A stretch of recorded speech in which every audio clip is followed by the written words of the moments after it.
એક યુવાનની બેઝમેન્ટમાં લાશ મળે છે અને ત્યારબાદ તપાસનો ધમધમાટ ચાલુ થાય છે। તેના પરિવારજનો ચોંધાર આંસુએ રડે છે અને પોલીસ પણ તેની લાશને પોસ્ટમોર્ટમ અર્થે મોકલી આપે છે અને તપાસમાં ખુલે છે કે આ યુવાનની અજાણ્યા વ્યક્તિઓએ હત્યા કરી દીધી છે। નમસ્કાર, આપ જોઈ રહ્યા છો હોટલાઇન ન્યૂઝ અને હું છું આપની સાથે તોફિક ગાંચી। અત્યારે દિવસે ને દિવસે ગુજરાતમાં હત્યાના જે બનાવો છે તે લોકોના સામે આવી રહ્યા છે। કેટલાક કિસ્સામાં જાહેરમાં વિડીયો લોકો ઉતારતા હોય છે અને આ હત્યાની ઘટનાઓ છે તે પણ સોશિયલ મીડિયામાં વાયરલ થતી હોય છે। અરવલ્લીમાં પણ એક ઘટના સામે આવી હતી। અરવલ્લીના મોડાસાના બેઝમેન્ટ પાર્કમાં એક પ્રીત ચૌધરી નામનો 20 વર્ષીય યુવાન હતો, તેની લાશ મળે છે।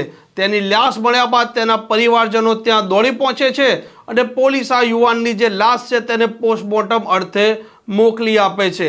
પોસ્ટમોર્ટમનો રિપોર્ટ આવ્યા બાદ તપાસમાં ઘસપોટ થાય છે કે આ યુવાનનું કોઈ અજાણ્યા શખ્સો છે તેમણે હત્યા કરી દીધી છે। તેના પરિવારજનો 2 દિવસથી ચોંધાર આંસુએ રડતા હતા અને પોલીસે આજે અજાણ્યા શખ્સો વિરુદ્ધ હત્યાનો ગુનો પણ દાખલ કરી દીધો છે। આ મામલે પોલીસ એએસપીએ શું કહ્યું છે તે આપ સાંભળો।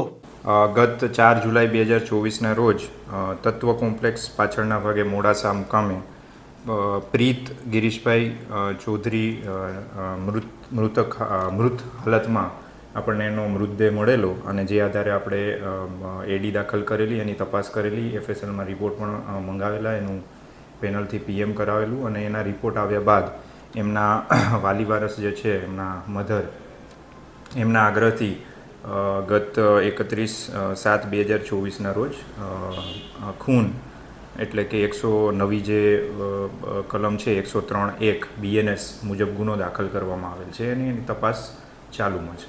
આ પ્રીત ચૌધરીની હત્યાનો ગુનો દાખલ થઈ ગયો છે અને પોલીસ અલગ અલગ ટીમો બનાવી તપાસ કરી રહી છે કે આ 20 વર્ષીય યુવાન જે એન્જિનિયરિંગ કોલેજમાં ભણતો હતો તેની હત્યા કોણે કરી છે, કેમ કરી છે, કયા કારણો છે અને તેના પાછળ કોણ સંડોવાયેલું છે, કોઈ અંગત અદાવત છે કે કોઈ બીજા પ્રશ્નો છે, તે દિશામાં પણ પોલીસ હાલ તપાસ કરી રહી છે।